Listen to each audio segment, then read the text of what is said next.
कहानी शुरू होती है। बताया जाता है कि इंसान अपने आप को बहुत ही ज़हीन और ताकतवर बनाना चाहते थे, इसलिए इन्होंने एक ऐसा वायरस तैयार किया जिससे वो इंसानों को ज़हीन और ताकतवर बनाने की ख्वाहिश पूरी कर सके। साइंटिस्ट इस वायरस का टेस्ट इंसानों से पहले मंकीज पर करते हैं, ये जानने के लिए कि वो इंसानों के लिए सेफ भी है या नहीं। दिखाया जाता है कि जिस टाइम मंकी पर एक्सपेरिमेंट किया जा रहा था उस टाइम मंकी कंट्रोल से बाहर हो जाता है। ऐसे में जिस मशीन के जरिए वो वायरस मंकी के अंदर इंजेक्ट किया जा रहा था वो मशीन टूट जाती है और वायरस हर जगह फैल जाता है। ये वायरस दुनिया में बहुत तेजी से फैला, इंसानों के साथ साथ इसने ह्यूमंस को भी इन्फेक्टेड किया। इंसानों पर इसका बहुत बुरा असर हुआ। इन्फेक्टेड हुए इंसान या तो मारे गए और अगर कुछ जिंदा बचे तो उनका माइंड यानी दिमाग उनका साथ देना छोड़ चुका था। जबकि दूसरी तरफ एप्स यानी मंकीज पर इसका उल्टा यानी अच्छा असर हुआ। वो इंसानों की तरह ज़हीन हो गए, सोचने समझने लगे। आसान लफ्जों में ये कि अब इस दुनिया को एप्स ने इंसानों की तरह संभाल लिया है, जबकि इंसान जानवरों की तरह जंगलों में निकल गए। ना कुछ बोल सकते हैं अब वो और ना ही समझ सकते हैं। इन सभी एप्स का लीडर था सीजर, जिसकी किसी जंग में मौत हो जाती है और अब उसके मरने के 300 साल बाद हम उसके ट्राइब यानी कबीले को देखते हैं। सभी एप्स इंसानों की तरह मिलकर जिंदगी गुजारने के साथ आपस में बातें भी करने के काबिल हैं। अब इसी टाइम पर हमें मिलवाया जाता है नोवा से, जो कि इस मूवी का मेन कैरेक्टर होने के साथ साथ इस ट्राइब के लीडर का भी बेटा है। नोवा अपने दोस्तों के साथ पहाड़ियों पे जा रहा है ईगल्स के अंडे लेने के लिए। ये उनकी एक रस्म थी। सभी एप्स के पास अपने अपने ईगल्स पेट थे।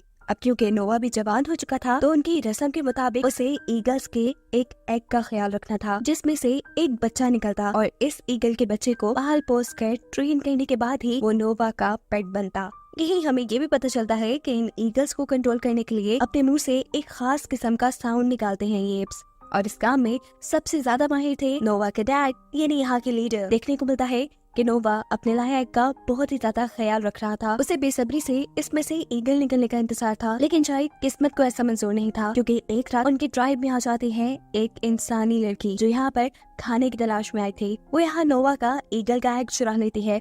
नोवा उसे देख लेता है, जिससे बचने के लिए ये लड़की फौरन ही जंगल की तरफ भागती है, लेकिन नोवा अपना एग बचाने के लिए उसके पीछे पड़ जाता है और इस सारी भागम दौड़ी में टूट जाता है नोवा को वो एग। देखकर नोवा दुखी हुआ, इसलिए वो डिसाइड करता है कि अब वो अपने दोस्तों के साथ दोबारा पहाड़ियों पे जाएगा एक और एग ढूंढने के लिए। इससे पहले कि वो पहाड़ों से एक नया एग लेता, उसे पहाड़ों पर अपने ट्राइब के 2 एप्स जख्मी हालत में मिलते हैं। इनकी हालत इतनी खराब थी कि वो मरने वाले थे। नोवा इन्हें देखकर परेशान हो जाता है। वो इनसे पूछता है आखिर तुम्हारा ये हाल किसने किया। वो बताते हैं कि हमारी ये हालत दूसरे ट्राइब के एप्स ने की है, जो हमारी ही तरह मिलकर समुद्र के किनारे रहते हैं। ये जख्मी एप्स नोवा से कहते हैं कि शायद उस ट्राइब के एप्स हम जंगल में रहने वाले एप्स से नफरत करते हैं, इसीलिए हम पर हमला करके हमें बर्बाद करना चाह रहे हैं। वो उनकी तो ये भी प्लानिंग है कि वो हमारे बचे हुए एप्स को गुलाम बना देंगे और जो उनकी गुलामी से इनकार करेगा उन्हें मार दिया जाएगा। दिखाया जाता है कि समुद्री एप्स ने जंगल के दरमियान में नोवा के ट्राइब का ठिकाना भी ढूंढ लिया था। वो लोग अपने हथियार लेकर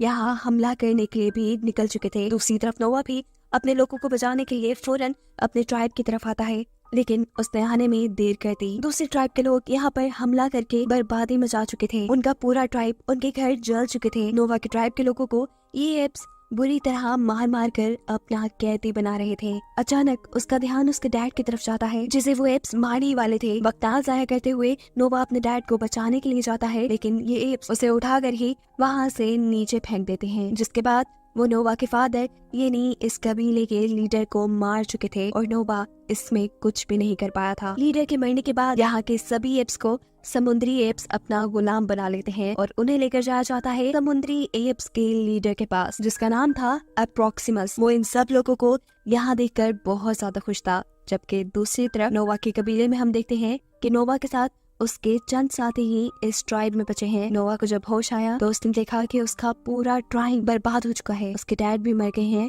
और उसके तकरीबन सभी साथियों को बंदी बनाकर वो एप्स ले जा चुके हैं।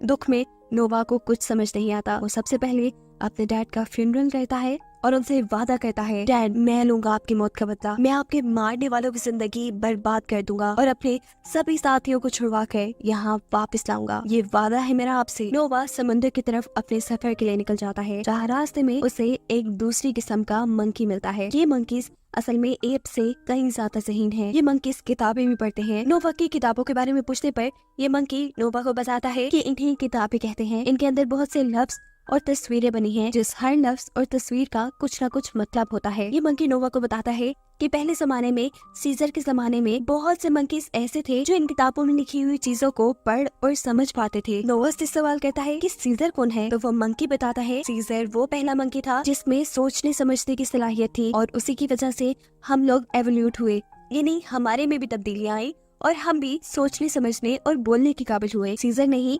मंकीज को ट्राइब्स की सूरत में एक साथ मिलकर रहने को कहा था। समझ लो कि वो हमारा सबसे पहला लीडर है। उसी ने हमें बताया कि एक मंकी को दूसरे मंकी को नहीं मारना चाहिए, चाहे वो इनकी नस्ल का है या नहीं है।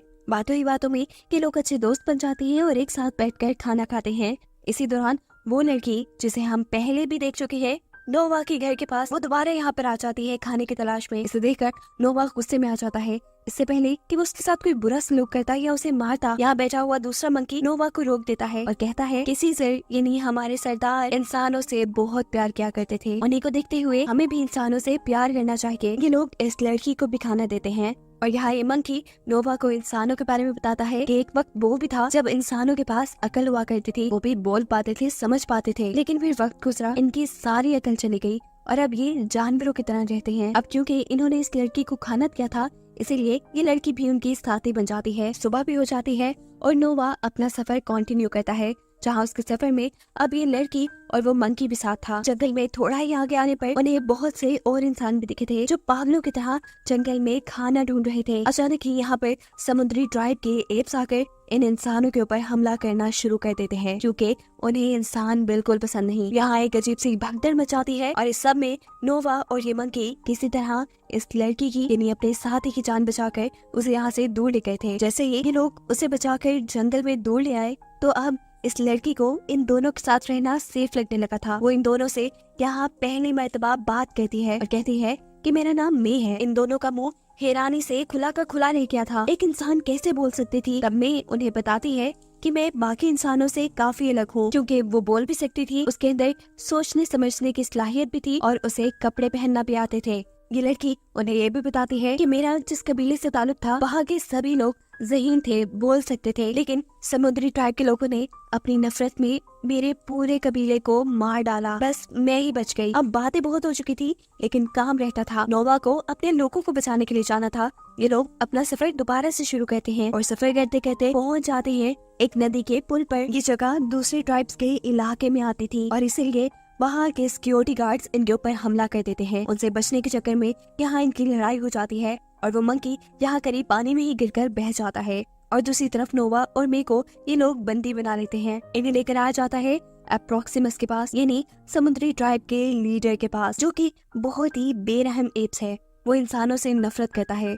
उसने हुक्म दिया हुआ है कि जो भी जब भी किसी इंसान को देखे तो उसे मार डाले। ना सिर्फ ये, वो तो दुनिया भर के सभी एप्स पे हुकूमत भी करना चाहता था। इसीलिए तो उसने दूसरे ट्राइब के लीडर यानी नोवा के डैड को मरवा दिया और उनके सभी एप्स को यहाँ ले आया। देखने को मिलता है कि ये एप्स समुद्र के बिल्कुल किनारे पे रहते हैं। अब समुद्र का पानी इनके इलाके में ना आ जाए, इसलिए इन्होंने समुद्र के आगे एक बहुत ही बड़ी दीवार बनाई हुई है। इतनी इंटेलिजेंस का काम अप्रोक्सिमस ने इंसानों को देख देख कर किया था। उसे इंसानों की हिस्ट्री के बारे में बहुत कुछ पता था। उसके पास तो ह्यूमन मिलिट्री का एक बहुत बड़ा शिप भी था। इस शिप में एक बंकर था जिसमें मिलिट्री के वेपन्स थे। इस बंकर का दरवाजा बंद है और ये हमेशा से इस बंकर का दरवाजा खुलवाने के लिए अपने बहुत से एप्स को काम पे लगा के रखता है, लेकिन रोज कोशिश करने के बावजूद भी आज तक वो इस दरवाजे को खोल नहीं पाया। लेकिन उसे उम्मीद थी कि वो एक न एक दिन जरूर इस बंकर को खोल पाएगा। इसे खोलने के बाद वो इसके अंदर से सभी हथियार हासिल करेगा और सबसे पहले उन हथियारों के जरिए इंसानों को खत्म करेगा। इंसानों को मारने के साथ साथ उसका ये भी ख्वाब था कि वो सभी एप्स को अपना गुलाम बना ले, और ये तभी मुमकिन था जब उसके पास इन वेपन्स की पावर होती। अब सवाल ये था कि अप्रोक्सिमस इतनी ज्यादा इंसानों से नफरत क्यों करता था, क्योंकि उसे ये बात मालूम थी कि पास्ट में इंसान बंदरों को कुछ भी नहीं समझते थे। वो या तो उन्हें जू के जेलों में रखते थे या अपना पेट बना लेते थे और या गुलाम बना लेते थे। उसके दिल में डर था कि कहीं अगर इंसानों के पास दोबारा से सोचने समझने की सलाहियत आ गई तो वो दोबारा से बंदरों को अपना गुलाम बनाने लगेंगे। लेकिन वो ऐसा कोई दिन देखने से पहले ही सभी इंसानों को खत्म कर देना चाहता है। हम देखते हैं नोवा, जिसे यहाँ पर बंदी बना कर रखा गया था, वो यहाँ अपने ट्राइब के बहुत से लोगों से मिलता है। उसे उसके लोग अप्रोक्सिमस के सभी इरादे बता देते हैं कि कैसे वो इंसानों को मारना चाहता है और बाकी एप्स को बंदी बनाना चाहता है। इंसानों की तो नोवा को भी ज्यादा परवाह नहीं थी, लेकिन वो अपने ट्राइब के एप्स को अप्रोक्सिमस की गुलामी से बचाना चाहता था। उसे अप्रोक्सिमस के उस बंकर के बारे में भी पता चल जाता है जिसके अंदर बहुत से वेपन्स थे। और अब नोवा कुछ सोचते हुए मे के पास जाता है। मे भी यहाँ नोवा से कुछ बात करना चाहती थी। वो नोवा को बताती है कि उसके जैसे सभी इंसान बहुत ही ज्यादा कमजोर हो चुके हैं। वो चाहती है कि इंसान पहले की तरह बोल पाए और इंसानों को बोलना सिखाने के लिए उसे एक लैंग्वेज बुक की जरूरत है जो कि अप्रोक्सिमस के पास मौजूद बंकर के अंदर है। मैं उस बंकर को खोलकर उस बुक को हासिल करना चाहती थी, जबकि यहाँ नोवा बताता है कि मैं उस बंकर को तबाह करना चाहता हूँ ताकि मैं अपने ट्राइब के लोगों को छुड़वा सकूं। जब ये बंकर तबाह हो जाएगा तब अप्रोक्सिमस की सारी ताकत, उसका सारा गुरूर पानी में मिल जाएगा और ऐसे मेरा काम बहुत आसान हो जाएगा। नोवा की सारी बातें सुनकर मैं नोवा की मदद के लिए तैयार हो जाती है। वो उस बंकर को तबाह करने के लिए तैयार थी, लेकिन उसकी भी एक शर्त थी कि वो पहले बंकर को खोलकर उसके अंदर से अपनी किताब लेगी। नोवा भी उसकी बात मान लेता है और ये लोग फैसला करते हैं कि आज रात में ही ये लोग अपना पूरा प्लान अंजाम देंगे। नोवा ने प्लान बनाया था कि वो एक बम बनाएंगे, उससे उस दीवार को तबाह करेंगे जिससे यहाँ के लोगों ने समुद्र के पानी को उनके इलाके में आने से रोका हुआ था। जिसके बाद ये लोग शिप के अंदर जाकर बंकर में से मे को मे की किताब देंगे और फिर इस बंकर को भी तबाह कर देंगे। लेकिन मे का प्लान थोड़ा चेंज था। वो नोवा और उसके दोस्तों को लेकर पहले बंकर तक जाती है और वहाँ से अपनी जरूरी किताब को हासिल कर लेती है। वो जितने में अपनी जरूरत की किताब ढूंढ रही थी, यहाँ नोवा और उसके साथियों को एक स्टोरी बुक मिलती है जिसके अंदर वो देखते हैं कि बंदरों को किस तरह इंसानों ने कैद करके रखा था।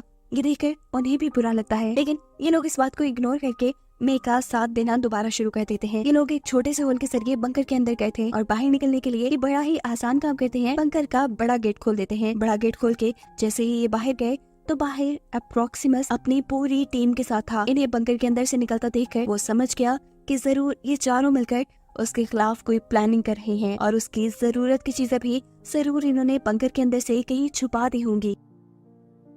अब असल कहानी क्या है, ये सच्चाई उगलवाने के लिए अप्रोक्सिमस नोवा के दोस्त के गले पे चाकू रखवा देता है और नोवा से कहता है सारी कहानी बताने का, नहीं तो उसकी दोस्त को मरवा देगा। इससे पहले कि कोई नोवा के साथी को नुकसान पहुंचाता, मैं उसी एप को गोली मार देती है जिसने उसे बंदी बनाया हुआ था। एप को मारने के लिए मैंने गन से शूट किया था, गन का इस्तेमाल किया था। जिस गन को देखकर अप्रोक्सिमस इम्प्रेस हो जाता है। वो मुझसे एक सौदा करता है कि मैं तुम्हें और यहाँ सभी साथियों को ऐसे ही जाने दूंगा, लेकिन इसके बदले में तुम मुझे सारे वेपन्स दे दो। लेकिन मैं भी बेवकूफ नहीं थी, वो जानती थी कि अगर अप्रोक्सिमस के हाथ हथियार लग गए तो वो दोबारा उनके पीछे पड़ जाएगा। वो किसी भी हाल में उसके हाथ वेपन्स नहीं लगने देना चाहती थी। अब अप्रोक्सिमस उसके पीछे पड़ चुका था। इससे पहले कि वो यहाँ के कुछ लोगों के साथ बुरा करता, मैं यहाँ नोवा और उसके साथी के बनाए बॉम्ब को उस दीवार के नीचे रख देती है जिस दीवार से इन लोगों ने समुद्र का पानी ट्राइब के अंदर आने से रोका हुआ था। उसके ऐसा करते ही दीवार टूट जाती है और समुद्र का पानी तेजी से उनके एरिया में आ जाता है और सभी एप्स को बहा ले जाता है। नोवा की ट्राइब के एप्स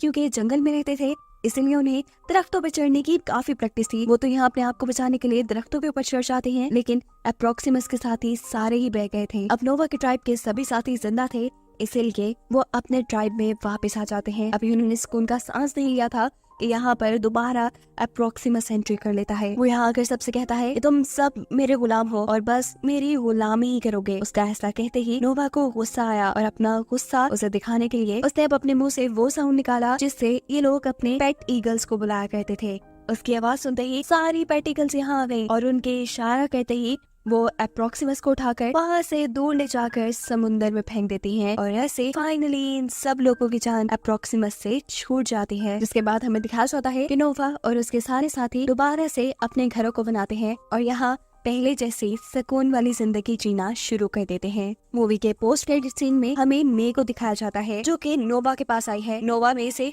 बहुत ही ज्यादा नाराज है क्योंकि मे ने उसे धोखा दिया था। जो बम उन्होंने बंकर को तबाह करने के लिए बनाया था, उस बम का इस्तेमाल मे ने दीवार तोड़ने के लिए किया था और इस धोखे से नोवा ने ये सबक सीख लिया था कि उन्हें कभी इंसानों पर एतबार नहीं करना और अब अपने आप को इतना डेवलप करना है कि कोई ना तो उन्हें हरा पाए और ना ही कभी उन्हें धोखा देकर कैद कर पाए। जबकि दूसरी तरफ इंसान तो अपनी ही प्लानिंग्स में थे।